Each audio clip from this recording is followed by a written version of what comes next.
are live. I am Justin Lomness, the Lunatic Libertarian, introducing my guest, Brian Luke, former congressional candidate for the state of Washington. I always get Wisconsin and Washington screwed up because my brain instantly wants to say WI. Thank you very much for coming on the Lunatic Libertarian. How are you doing this afternoon? I'm doing great, man, in the state of Washington. Thanks for having me on, and thanks for providing this forum. No problem. I'm really trying to interact with libertarians, no matter if they're active participants or they're no longer actively participating in campaigns or even in their state affiliates or anything like that. I really want to get in touch with the liberty-minded people out there that do not like what's going on in the current climate of our politics in the United States. Give us your take on what you think is maybe the good and the bad going on right now in political USA. You know, I always look, I focused on my 2016 and 2018 runs in Congress, and I always think about now is the huge amount of national debt that we have. The federal government is spending a lot on domestic, foreign policy, and military spending. They are bankrupting this country into oblivion. And we are doing a terrible thing to the young people and the future generations of Americans by loading them up with this debt. And to, you know, what my generation, the baby boomers, and other older generations are doing to them by loading them up with this debt is a terrible, terrible thing. Sadly, Democrats and Republicans really don't care a whole lot about it. They're perfectly fine with it. If you go to a town hall meeting of, your local congressman, you're likely to hear the following. Well, we don't think the debt is quite big enough to worry about it yet. It's we're now at $30 trillion. In 2018, when I was running, I think it was at like 21.5 trillion. Yep. You know, and nobody's really talking about it. We're just talking about doing more programs, more foreign aid to this country or whatever. So that's what I think about. You know, for other people, it's a lot of other stuff, but that's what I think about. Yeah, and for me, we can go all the way back to the institution of the Federal Reserve Act and how we've originally came to this point. We have a private entity that prints our money for us. They establish bonds, U.S. bonds that say that, and trust me, your Social Security number is your bond. That's a certificate that supposedly says that your human work is worth this much money to borrow against, according to the Federal Reserve. This is how all this works. A lot of people don't understand that the Federal Reserve Act, there was either a death from a president who signed the act, his vice president took over. I don't really know all the intricate details. My mind's like 9,000 places at once right now because I got a race car in the garage that I'm trying to put back together. I got this podcast that I'm trying to keep going. I got my state party. I got national shit. Yeah, life is weird. So I don't have Joe Rogan or Jamie or a producer or any of this. I'm solo in this. I can't say, hey, go fact check me on that right now. So please bear with me. This is a very broad sense of a timeline, but we have the Federal Reserve Act, massive accumulation of wealth in the 20s, market crash, been on the debt cycle ever since. And when it comes to increasing the debt ceiling, it just depends on what the economists agree on is what is the monetary theory that we should go off of. Before it was Rothschild's economics. Now we're going into modern monetary theory where we just keep printing money because the debt actually means nothing. So we can just keep going and going and going and going. What do you think about modern monetary theory since most of the fiscal spending seems to be a concern for you? Yeah, like you said, there's a lot of the printing of money. I mean, in the end, when you look into the system, you know, the Federal Reserve prints the money. The federal government borrows from the Federal Reserve. They charge interest to the federal government for borrowing that money. A lot of people don't understand that. And, I mean, of course, there's the inflation issue. You put all that money out there, you're getting the increase in inflation. I don't consider myself an expert on the monetary policy, but I just look at kind of all the borrowing that goes on there, right? And the misunderstanding of what the Federal Reserve actually is and what it does. I was doing my taxes in early April, and they have some very useful pie charts at the end of the IRS 1040 2021 tax booklet. It says that 48% of the revenue for the federal government is from borrowing. That's incredible. It's absolutely incredible. And then 5% of the expenditures of the U.S. government is to pay interest on that borrowing. So that's just the way I look at it.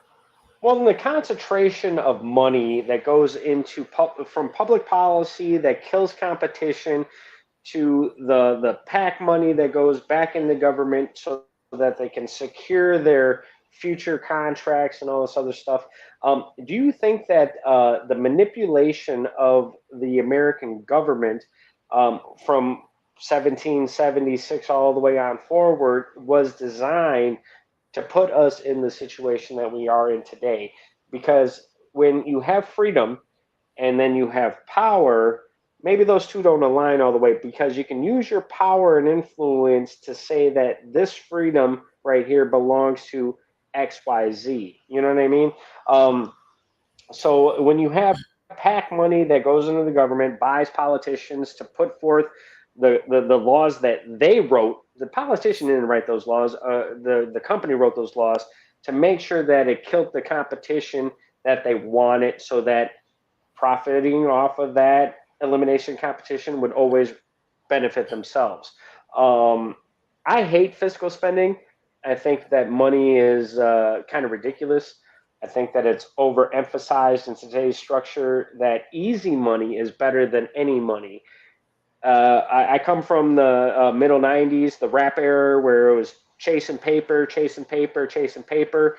I think that was some kind of, looking at it now 20 years later, some kind of subliminal programming. But there should be zero trust in the Federal Reserve and how they control the money and how they control interest rates, because all they're doing are pulling the strings to make sure that they can control you for their benefit. Am I right, or am I way off in the left universe of left field? Well, you may indeed be right.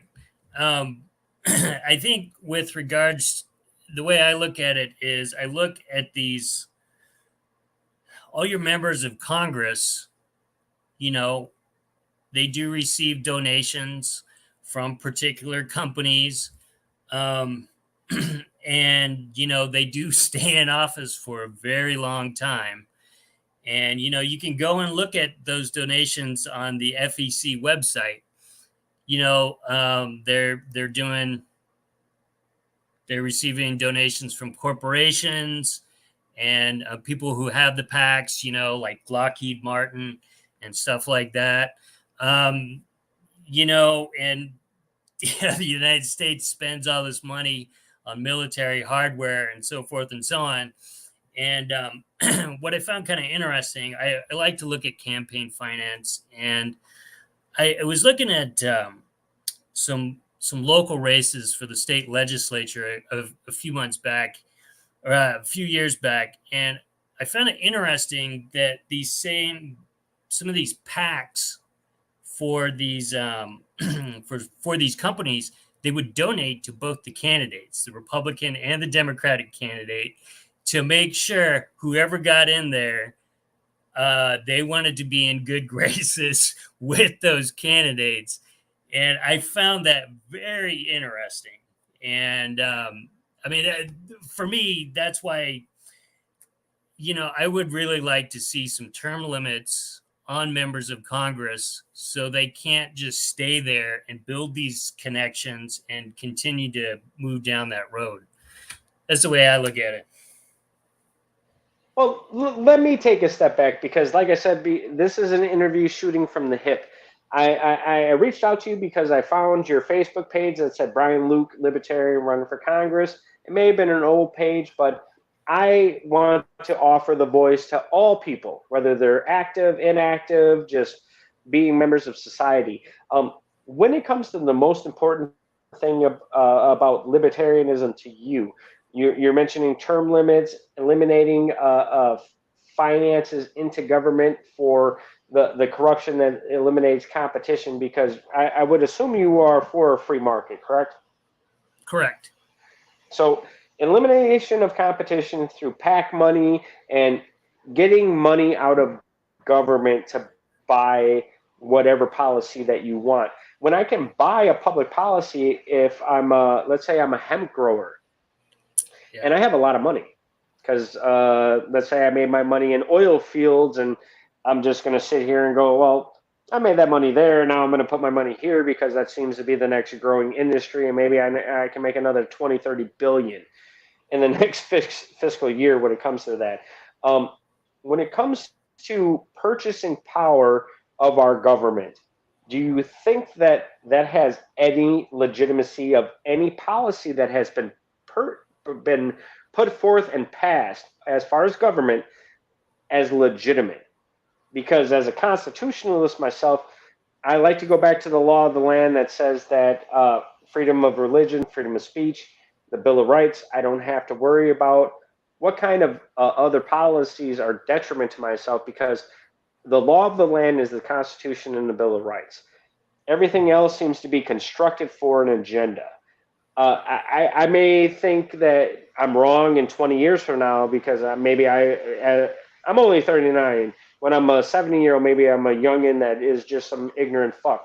But from what I can see now, from being in the military during 9/11 and forward, and then seeing what's happened in the past 20 years, or 21 years, it's kind of ridiculous of how people have been manipulated to think that government is their friend. They should draw security from the government instead of drawing security from themselves. And it's like they're blaming corporations because that's the narrative that's being pushed. They're blaming the iris because of that is being pushed. They're blaming other things. I can't say certain syllables just because I don't want to get kicked off of YouTube. I'm sorry. It's the blame game instead of taking self-responsibility. If I didn't vote for Democrats or Republicans, no one would pay them so that they would be there to implement the public policy that I want, right? Yeah, the way I look at it is ultimately the situation that the United States is in is a result of people voting for people putting in particular policies. It comes down to the individual voter in the end. You can you can sit around and blame people, but if I'm voting for a particular person again and again and again and again, you're going to get the same type of policies. Now, as far as the campaign finance goes, I don't really have an interest in limiting what people can give. I want people to give and to support whatever they want. Is that it needs to be transparent, which for the most part it is. You go on the FEC website, you can see who gives what. As far as the blame game, I think it comes down to the individual voter. They are the ones who vote these people in. But, it's you're talking about propaganda. The media plays a part in this because, you open up, let's say you have a news homepage on your desktop or your phone. You're going to see little editorials here and there. They talk about what the United States should do. You know, United States has to do the right thing, and the moral thing is to spend money on this program. It's to give a lot of foreign aid to this program. And that is what it's all about. And that conditions us. Geez, I don't want to be an immoral citizen. I better do exactly what this editorial says, and I better take that viewpoint with all my buddies at work and whatever at my religious my religious establishment. I don't want to be considered a bad, immoral citizen who doesn't care.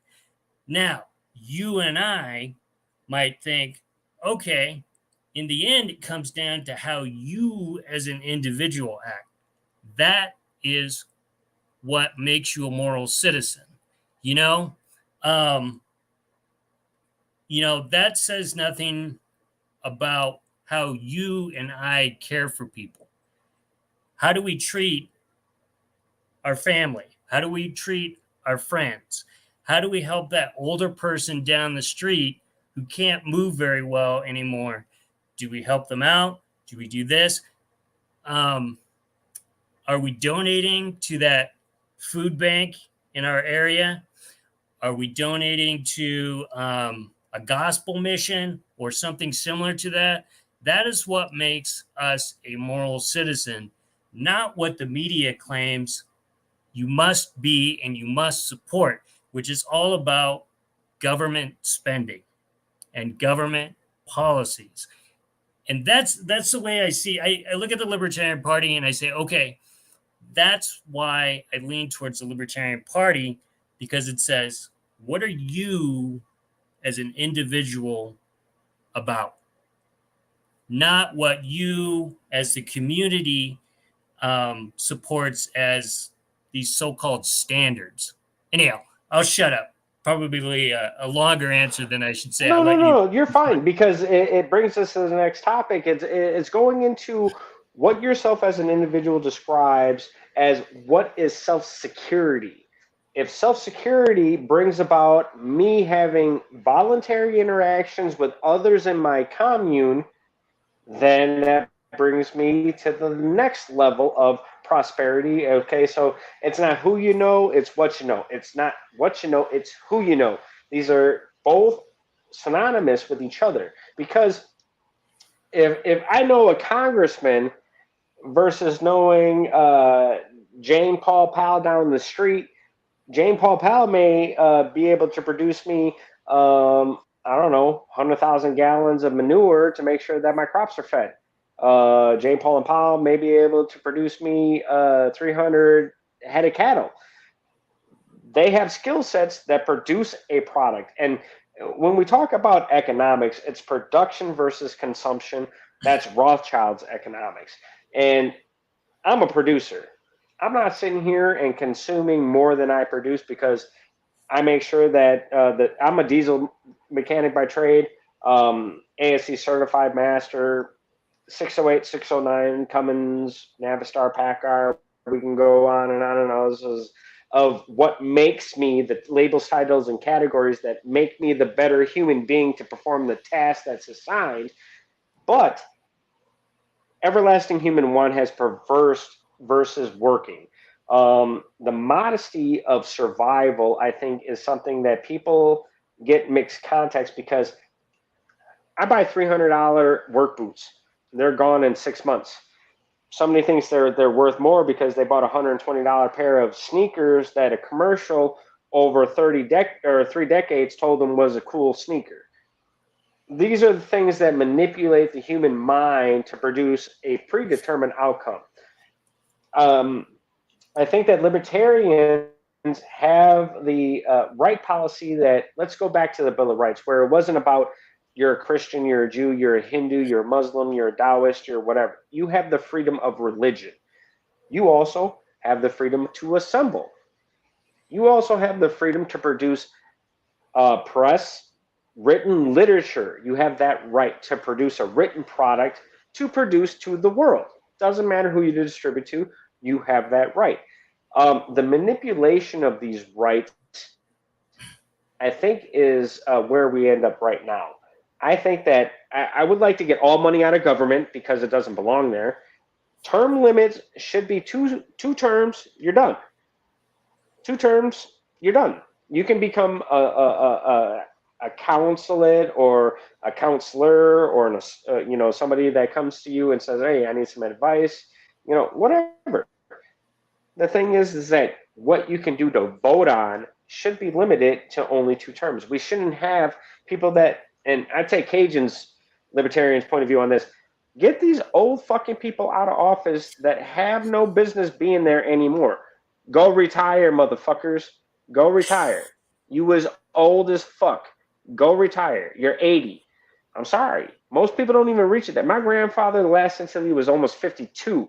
You're 30 years older than that man would have been, and you need to be in a golf course or pulling up your knickers up or walking with a walker or whatever the fuck you need to do. Get out of office. Your mind isn't all there anymore. We need people in their 40s to 60s maximum, because you're playing on wisdom, and wisdom is experienced through failure.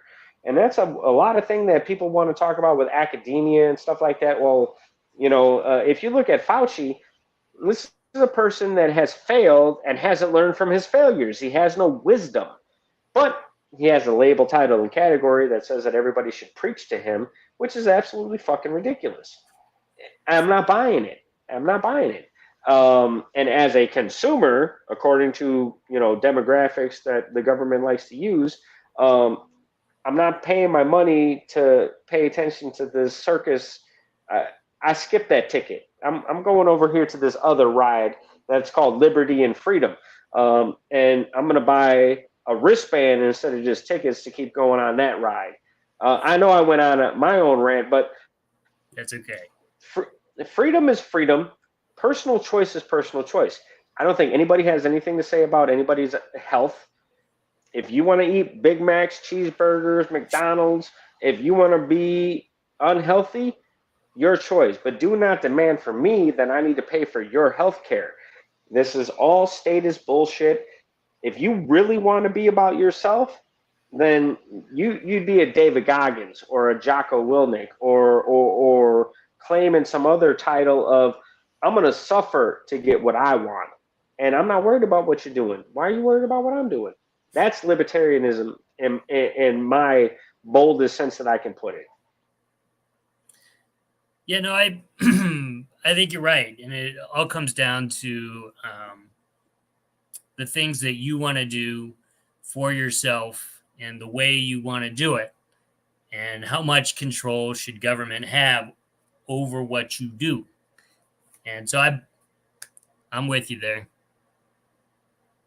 Do you think that morality can be governed in public policy? Morality in itself. We all know that killing another human being is not right, but we also understand that killing another human being that has involved themselves violently upon yourself or your family, then we're hitting a gray line there. My personal belief, because I wear the Thor of Hammer, is that if you do vengeance against my family, trust that there is no repercussion until vengeance is paid. So that is not a government decision. That is not a moral decision. That can be placed on a religious decision. I have an obligation to make sure that my family bloodline has no any kind of like black clouds or anything like that. But then that goes into who is judging who. I'm not going to judge anybody if they want to be a Christian, Muslim, or Jew. I'm not going to judge anybody if they want to be a Taoist or a Hinduist or a Shaolin monk. That's not my place. In this country, you have the right to whatever religion you wish to practice. We have a Satanist that is our elected official in Wisconsin. He is a Satanist, and he's a part of a board in Winnebago County. That is not anybody's else decision to do anything but for him. Is he doing right by public, saying that the government should not be a barricade in your way, they shouldn't be taking your money, And okay, who gives a shit what religion he practices? But we hide behind these things to justify our moral superiority, to classify people, because if you want to play the word game, it produces a predetermined outcome because we all went to public school, private school, we all went to some kind of school, whether it was the school of hard knocks in the streets or the school of whatever. You went to a school to learn how to live, and that's a predetermined outcome according to some individuals. I think as a libertarian, we need to really practice not caring what other people do. Stop being judgmental. You can't legislate morality is the quote, right? You can't legislate morality. What are they trying to do now? It's very specific terms: Asian, black, white, brown, yellow, purple, alien, whatever. These are the labels, titles, and categories that separate human beings and create this hierarchy that we're supposed to be this, well, I'm superior to you because I did this or I'm labeled that. And uh, as a felon that doesn't care about the state, you can check my charges. A failure to comply with an officer is something that I'm a habitual offender of. So you're standing in front of me as a human being. I don't care what your office is or what you're supposed to impose on me because I don't believe that is reality. My reality is that I have the right to live as a human being and be a person that if I'm not harming or taking anything from anybody's property, I'm good to go. I should be able to be free. Do you think that is something that people can't abide by because it puts too much choice back and responsibility back in your own decision making? Yeah, I mean, ultimately, what it comes down to is does Justin or Brian's actions, how does that affect other people, right? And if Brian's actions or activities go on Justin's property and ruins Justin's property, hey, that's a way you can step in and say, hey, we need to make some kind of laws here that say that that's not going to happen. If Brian's not bothering Justin in any way, then it's not a way to make a law. And, I think in society, you have a lot of different kinds of people who are part of different kinds of communities and organizations. And their whole mindset is,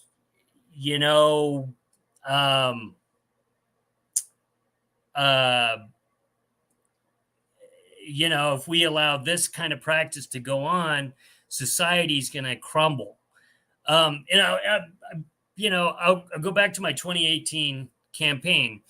I had a voter in the general election season, and I just a brief note. I was in 2018 in the Washington's top 2 primary in the 2nd congressional district. I had 6 people in my race, and I came in second with 7.87%. Due to the unique makeup of the race, there are other details there, but I won't go into it. So I was able to make it into the general election. It was me and the incumbent Democrat.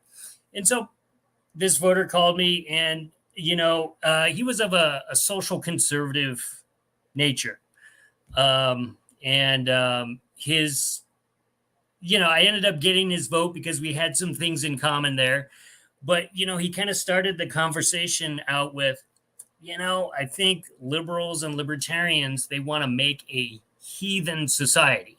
Okay. Now, people might have different viewpoints on what a heathen society is. When I think of that, I think, okay, I think of, orgies on every street corner, people doing drugs on every street corner, doing, not having any productivity whatsoever in society. You and I would probably say that's not what we do.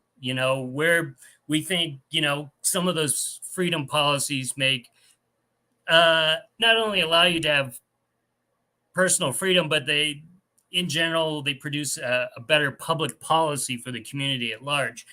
But, it's just a demonstration of people have, these viewpoints, whether it be religion, if we allow this practice to go on, it's going to be offensive to God.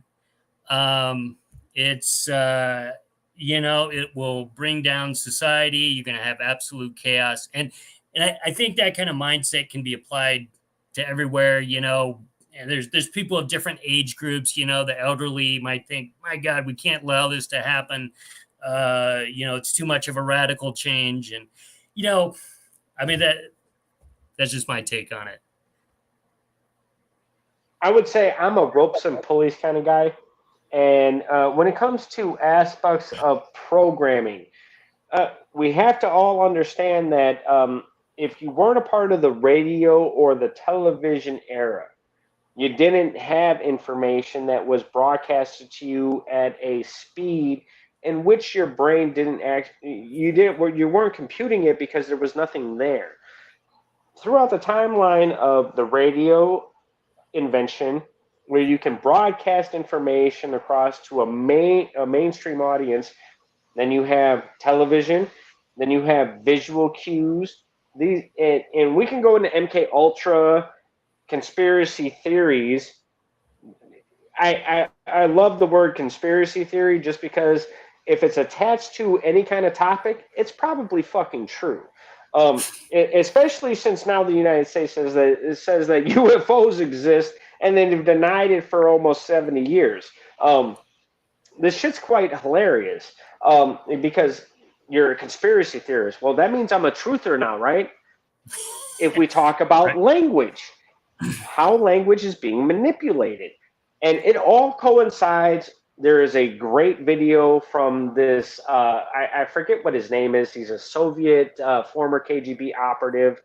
Very famous video on how Russia was going to infiltrate the United States and the step-by-step procedure they were going to use.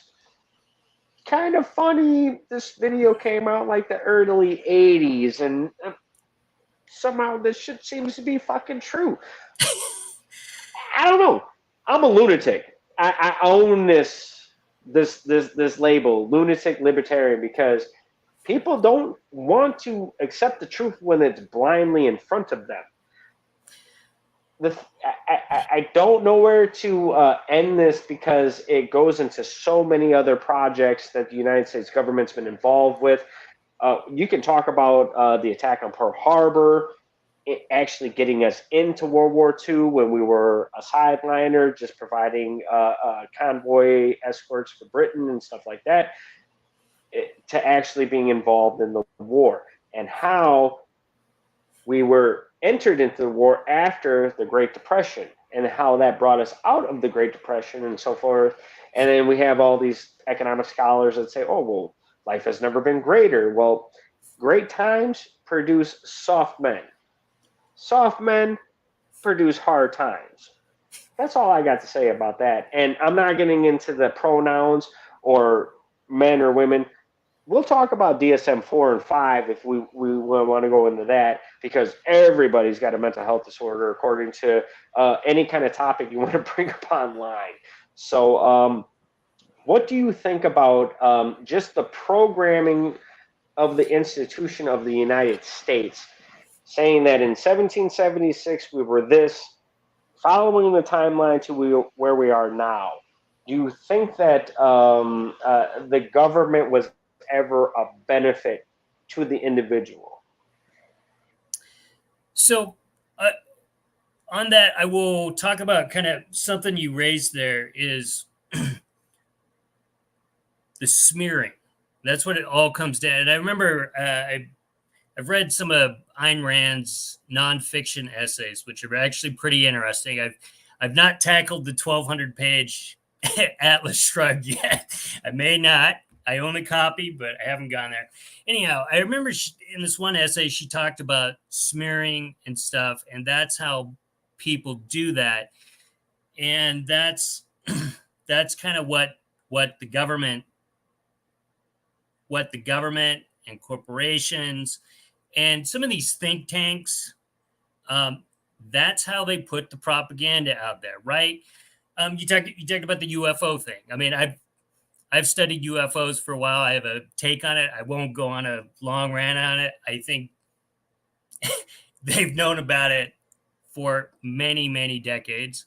I'll leave it at that.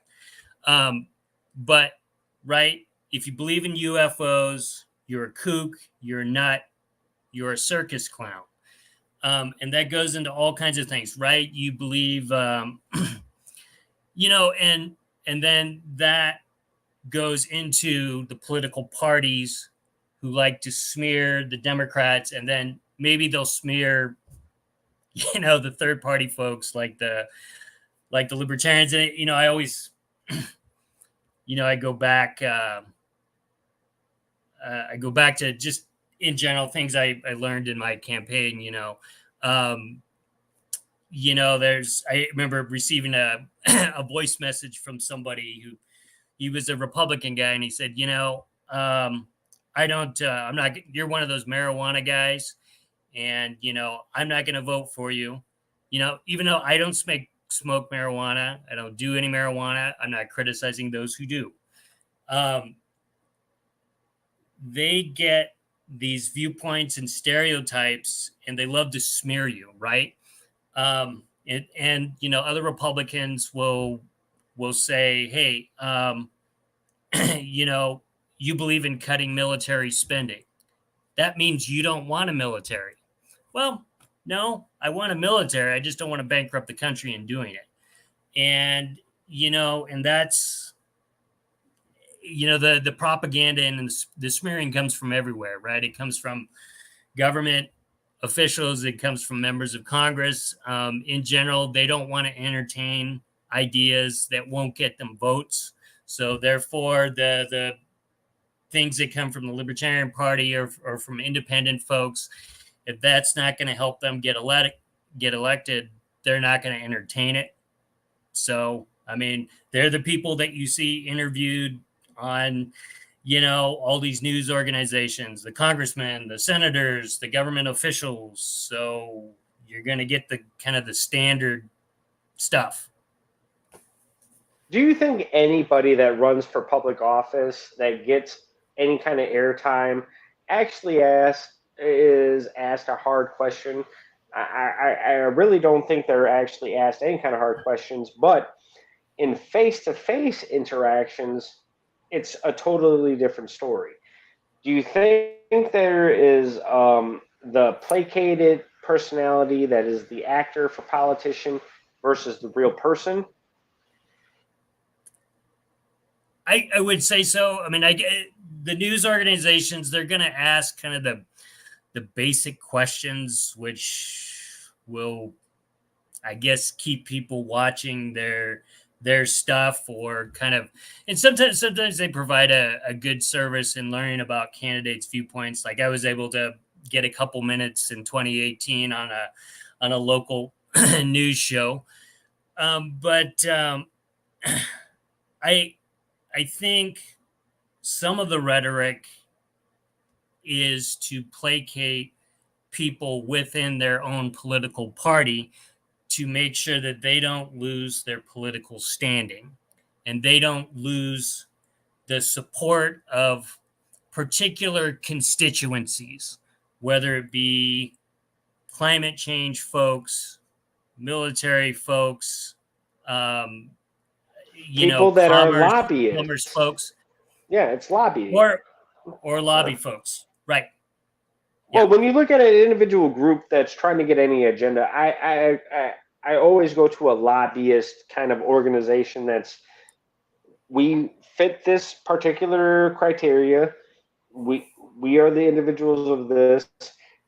We fund this. We want this public policy to be passed for our benefit. That is a lobbyist group, according to my definition. Right. You know, sometimes those organizations have some good information, but, you know, it's up to us to, you know, kind of research those organizations and research the agendas. You know, I mean, some of them have agendas for getting money for good causes, you know, and they'll go to your federally elected officials for them. You and I look at some of these organizations and say, okay, that's probably not appropriate for the federal government to be handing out money for that. That's more appropriate for a state legislature or local government. And I think that's the way I look at it. One thing I ask all politicians, and maybe I don't ask this question enough of individuals, if you were to be a politician, where would you allocate all your tax money to?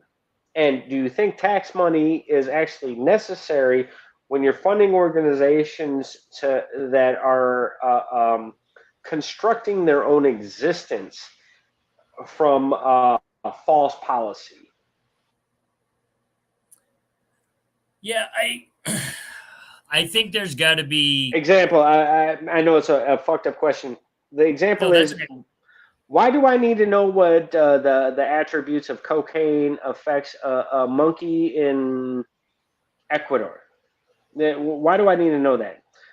Why do I need to know what the effects of a flea on a bugle?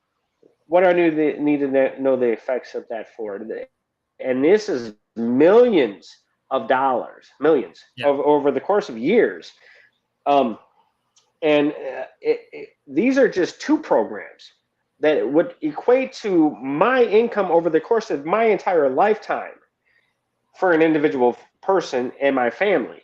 That's an entire lifetime's income. And it's spent on what is the purpose behind it if it is not malicious. Now, this goes into conspiracy theories that have been presented before the iris, and it's conspiracy theories presented after the iris, and also after the vaccine. And now we have the new vaccine that's federally approved, but yet not in distribution. The misinformation behind that. FDA approval is not the actual product that's being distributed to the human beings. There is multiple things that are faceted behind science, whether it's experimentation, participation or not, voluntary or involuntary. I think that we have examples in the United States where you participate in experimentation. We have examples where you're involuntary participating in experimentation.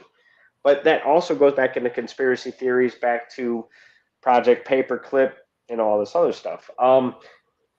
I don't know how we can visit today monetarily without going to the past. I don't know where we can get to the manipulation of the human being without talking about 50 years of government-ran education.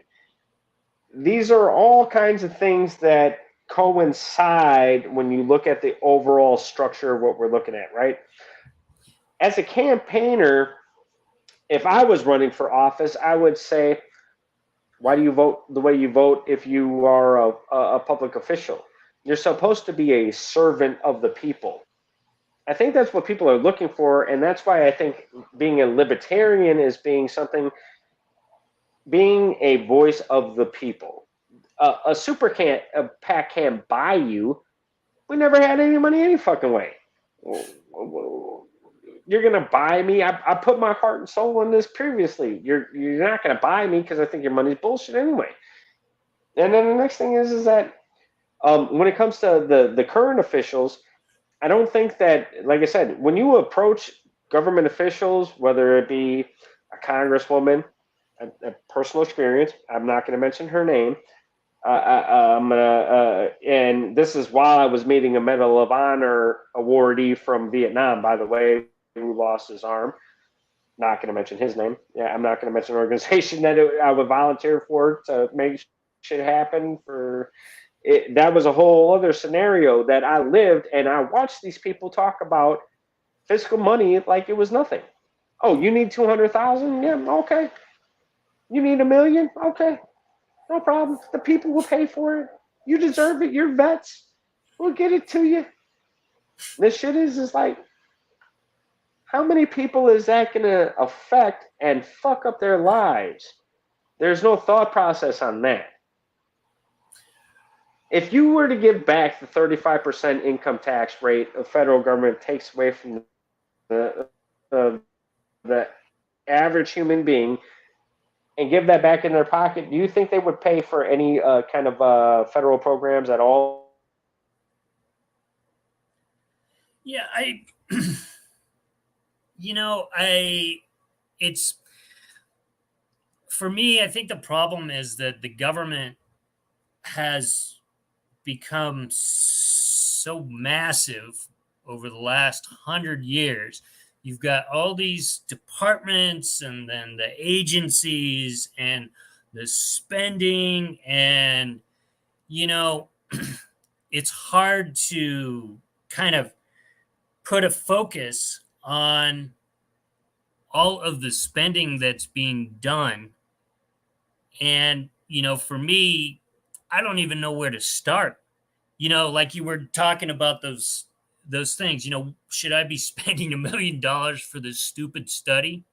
And I remember seeing on the news, I forget what organization, they had pointed out that there was a certain amount of government money was spent to see how a little shrimp would run on a on a treadmill.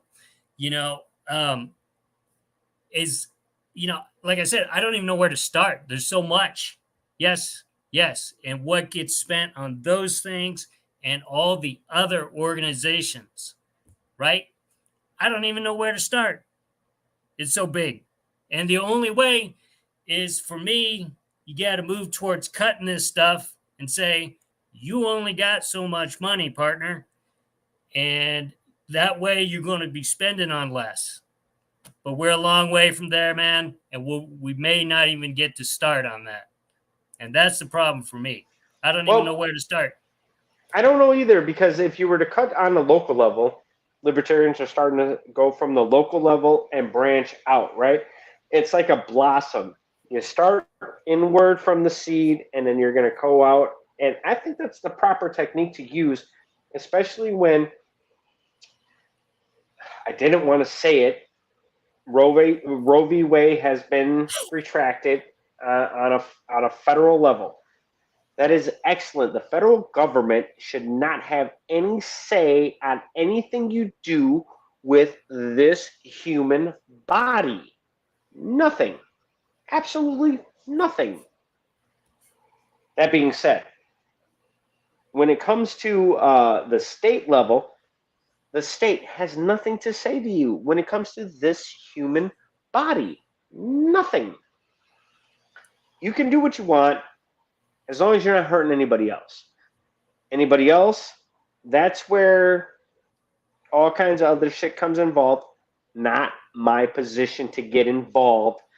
I do not carry anything other than what produces the child and the sex of the child, hormonally or genome XY hormone, whatever it is.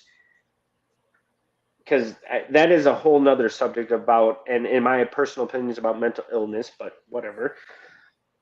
Because I grew up in a Democratic city, Milwaukee, Wisconsin. There was the segregation.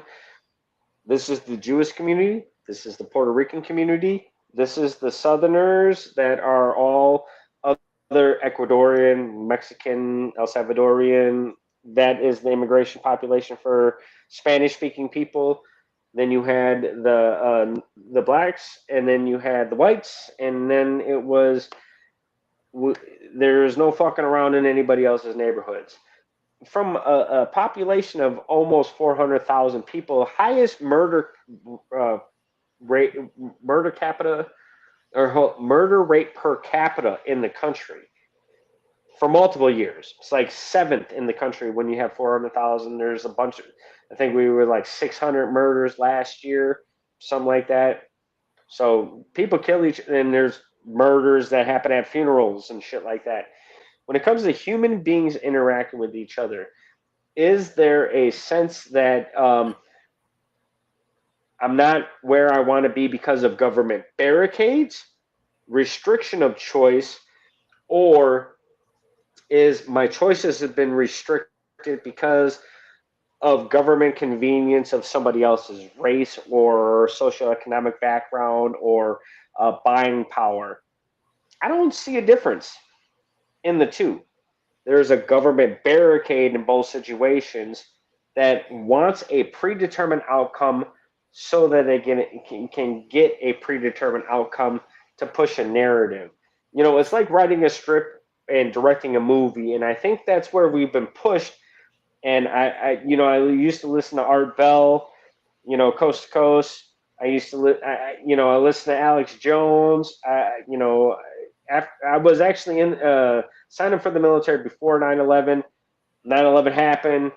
That shit actually insured my military entrance for my waiver that I needed because I smoked a particular plant when I was a teenager, cannabis.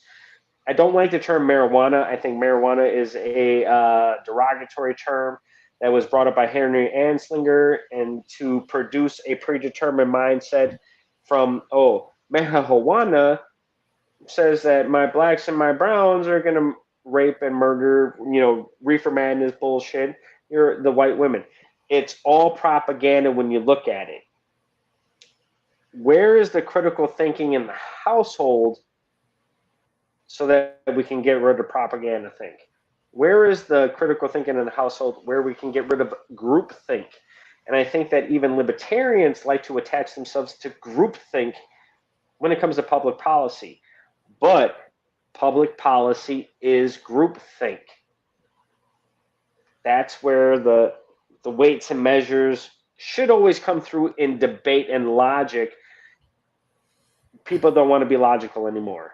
How do you deal with that? If you were to run again, how would you deal with that? That's the basic premise. The pretext of the question was, this is how we got here. It's 2022. How do you get around the way that you were taught when you grew up versus the way that we are now? For me, it's a matter of just being on the ballot and having a voter's pamphlet statement that says stuff. People might say, well, you're going to, a lot of libertarians don't do well. Brian, you didn't run a big enough campaign. You didn't do this. But you know what? My viewpoint is you have the influence little by little. The way I looked at my 2018 campaign, I got to be invited to a community college forum for congressional district candidates. I was invited to a high school forum that had, some state legislature candidates. I think I was the only congressional district candidate. I get to speak to a certain amount of people about debt, about government spending, about too much government. That's my small influence, and merely getting my viewpoint out there on a voter's pamphlet statement, or maybe somebody is researching who to vote for and they see in my voter information, their voter's pamphlet booklet, that I've got a website. They'll go on and they'll look at that website and learn about it. For me, everything happens slowly, and it's a matter of just getting my own individual viewpoint out there. Some people say, you're nothing but a loser. You're not going to reach many people. For me, was I able to plant a seed in a young person who was not learning about government debt or too much government in their social studies class or whatever class you want to call it. And that is kind of the limited influence I have, and I'm fine with that. Can I plant a seed with somebody there? And for me, that's what it's all about. And that's about all I can do. And, that's the way I look at it. Progress is slow. It's tough to battle the propaganda, but you got to start somewhere. And for me, it's, candidates have a great chance to do that. Even if you're in a third party and you get less than 3%, maybe you got a couple thousand votes, and maybe there's some young people there who said, wow, this guy raised some interesting issues. I'll think about that as I go on through life, and maybe there'll be a domino effect there. That's about the best I can do. And I mean, like you said, you know, the federal government and other people try and press a narrative. Like you said, I mean, I think the federal government should not be doing have control over a number of things, whether it be abortion and marijuana. Personally, I think that stuff should be given to the states, and we should have that discussion there. Libertarians have different viewpoints. Does this issue affect? How does this relate to what libertarians, for your audience, call the NAP, the non-aggression principle, right? Which is don't hurt people, don't take their stuff. Libertarians have different interpretations of that, but that's just my take on it. Okay, my interpretation of the NAP is I'm a naturally aggressive person. Okay, that's my NAP. Trained as a boxer, military trained. I'm a naturally aggressive person. I think that being that is that a lot of people have taken advantage of libertarians as far as they're passive people. They're people that don't want to be aggressive because nonviolence means a lot of different. There's a spectrum of nonviolence. Assault now has a spectrum. Some person may interpret your eye contact as assault, as an act of aggression. Interpretation is one thing. What is an actual act of violence? Karen Ann Harlow's told me this, that the NAP is really not a real thing. It's an interpretation of the nonviolent interaction principle, nonviolent interaction principle. I'm half in the bag. Now I fucking got it. Nonviolent interaction principle is not the non-aggression principle. The words mean different things. Definition of words is something it really just does not apply right now because words 20 years ago, what they meant now are completely different. It doesn't mean the same thing. What is a woman is now a question that is being broadcast on multiple right-wing media outlets as far as, well, can you answer the question, what is a woman? On left-wing media outlets, what is a man? What is a woman? What is a person? These labels, titles, and categories have been defined through science. Got to follow the science, remember. I'm going to leave that right there. It's funny how we can apply things when we want to fit an agenda. Recognizing that there is an agenda at hand. Can humans interact with each other in a nonviolent way for mutual benefit? A cohesion that does not have to be relied upon a fiat currency. And do you have the skill sets to produce something that somebody wants? Everlasting human want. I want Jordans, I want Gucci, I want Dolce & Gabbana, I want Maseratis, I want Porsche, I want Ferraris, I want. How many people actually work to earn the hierarchy of stature and socioeconomic backgrounds? Many people don't work hard at all. The people that do work hard to produce just a vehicle that can drive down the highway without killing the family next to them as they're hauling 90,000 pounds of yams, different story. What is the benefit to the group? As a diesel technician, I make sure that the crops get to the processor that gets to the stores. Those vehicles may be different companies, different routes, whatever. That's what I know I do as a human being in the United States. I make sure that the product gets from the raw producer to the consumer, no matter who is interacting between. Everything's transported by truck. I am not the person that's going to sit there and say that, well, the EPA is correct in bankrupting individual truckers. I'm not going to say that the EPA is correct in saying that refrigerants are the detriment to the atmosphere, as these plants that produce clean water for cities put more fluoride into the upper atmosphere than anything, or hydrofluorocarbons, to be scientific, than any other producer of any other kind of refrigerants. People like their modern convenience. They don't want the Iceman coming to your house every single day to drop off a 300-pound brick of ice to make sure that your produce remain cold. Everybody likes modern convenience. Are we a slave to modern convenience, in which our arguments for environmental practices or government practices or social practices are arguments based on just the compliance with modern convenience because we don't like to work?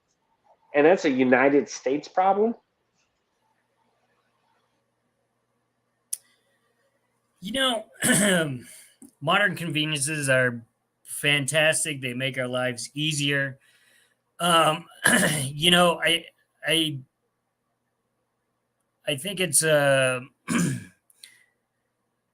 it's are we as are you're kind of saying, hey, are we a slave to these modern conveniences in society? You know, I think I I think we are, and I don't think there's a whole lot we can do about it. We love it, we want it, um, and I'm just not that it makes us go one direction or another direction. I think that's that's the issue. You know, it can be a positive or a negative. So I guess that's my take. Well, and I know it's loaded. Like I said, we're firing off the hip here. There was no pre-interview, nothing. That's Uh, okay. so I have a lot of lunatic ideas that I like to talk to libertarians about, especially the That's ones that either are running for office or have ran multiple times for office. Because there's a giant debate out there of what libertarianism is. There's a giant debate out there on what being a human being is. Now, a human being can be a cat, as far as I understand. You know, there's no litter boxes in the bathroom. Holy shit, you're not contributing to the cats in the world. This is some lunatic shit in my vision, and I'm a fucking crazy ass individual.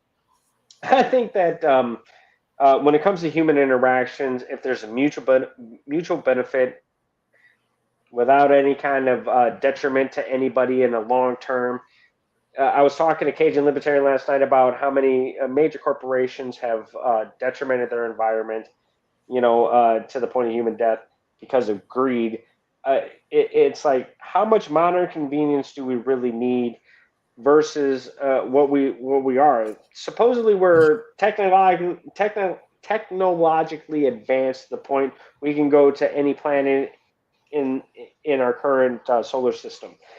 Are we technologically advanced enough to be able to interact with each other with civility and humbleness to make sure there's a beautiful mutual benefit versus the mutual detriment? I think that we've pushed people to where there's so much competition.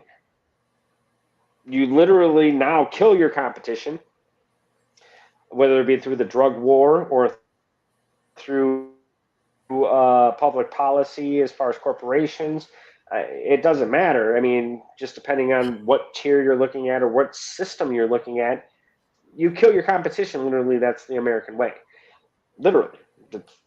And I don't know how we get out of this psychological hamster wheel of saying that humans are always out to get against other humans.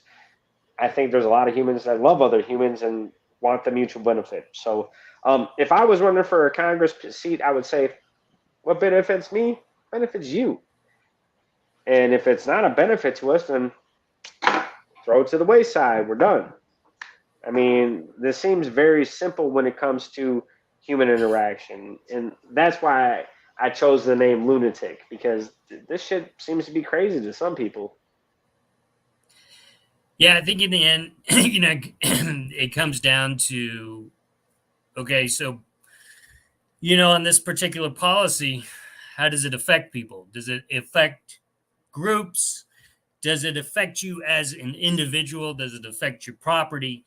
Does it affect how you can interact with people and maybe how you can move up through society? And, you know, um, some people are so devoted to groups and keeping people down that that they don't want the new ideas. They don't want that stuff. But I mean, it's a valid question. Does the modern conveniences affect how we actually live and how it affects us as individuals? Is it a positive? Is it a negative? And that's just the way I look at it. And nobody knows until they experience it. We're Yes. running at 106. I know that you are a libertarian in waiting, I would say, because you said you don't participate in your state affiliate anymore, and you are not running for a current seat. I would say, as an individual human being, what is the best policy as far as moving forward with human interaction? Is it worrying about our money? Is it worrying about our survival? Or is it just worrying about what Kim Kardashian and her sisters are doing with Tom, Dick, Harry, Susan, Paul, and Pal? I like the third option because it's mindfuck game. But for the first two, I would hope you would choose between those two. In the end, I think it comes down to us as human beings. How do we treat other people? A lot of people look to government to solve all of the world's problems. The US government needs to do this abroad to protect the rest of the world. The United States government needs to implement these programs. Let's look in the mirror at ourselves. What are we doing to help our community? And that's kind of my whole message for the most part. We as human beings, let's not always look to government to solve our problems. Sometimes they create the problem. Sometimes government can undo a problem. Sometimes they're not totally useless. But we as individuals, we elect these politicians. We have created the federal government. What are we doing? And if we took more of an interest in our community and voluntarily helped people and did more stuff, would we reduce the need for government? And that's kind of the message I have for the young people to think about. And that's why, my message to the Libertarian Party, to my own state party, is run candidates. Talk about the individual and run candidates. We don't all agree on the same thing. There's a bunch of factions within the Libertarian Party, but run candidates, get the message out there. Yeah, they're probably going to get their butt kicked. Even if they have a candidate supported campaign, they have a staff, they have money, get the message out there to the young people. I would say that currently the Libertarian Party is probably going to kick some ass in a lot of local elections. I would say that. I hope so. Pennsylvania was one of the big ones. I would say that Wisconsin is probably going to be on the forefront for another. I've talked to Chris Bai in Alaska. I've talked to David Wiley out in Washington State. Yep. I've talked to Mr. Sean Hickman out in Washington State.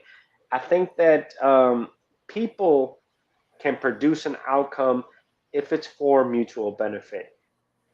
I've had a lot of liberty-minded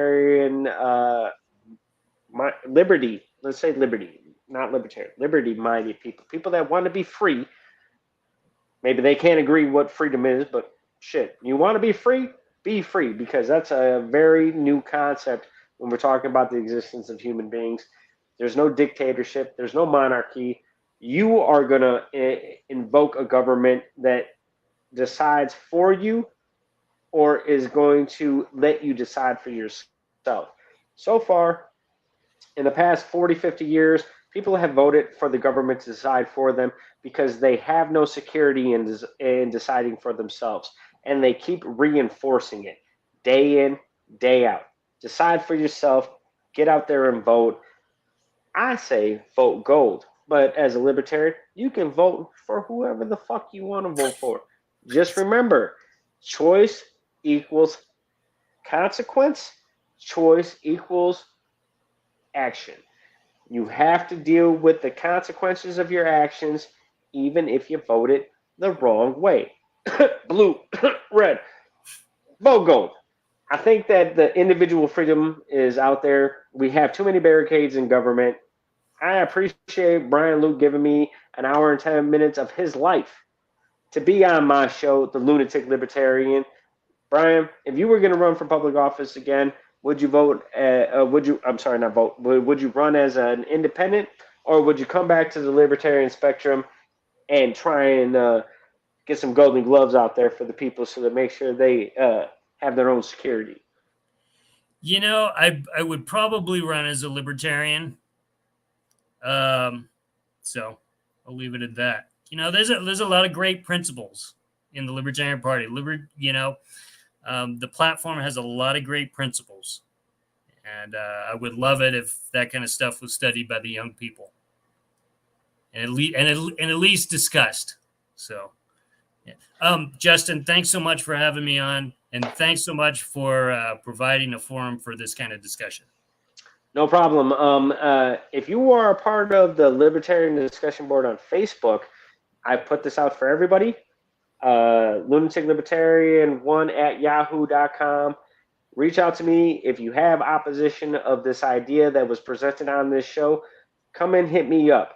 If you want to be out here and be a keyboard warrior, be a keyboard warrior.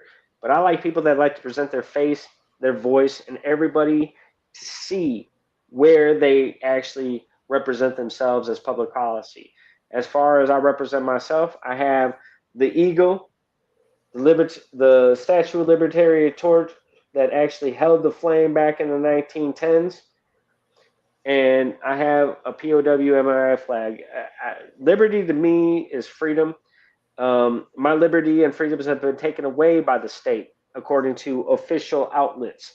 So just remember, be out there, be free, be educated, be informed, have skill sets that produce for other people, and don't be an asshole. I'm an asshole in a lot of different forms, but I'm also a lunatic, and I have my paperwork to prove it from the VA. Thank you very much, Brian and Luke. I hope you enjoyed yourself on the Lunatic Libertarian. I wish everybody to be free and just have a little bit of mutual agreement. You don't have to agree on everything, because freedom doesn't mean you need permission. Mr. Edward Snowden, I'm not asking your permission. Be free. Everybody, peace, love,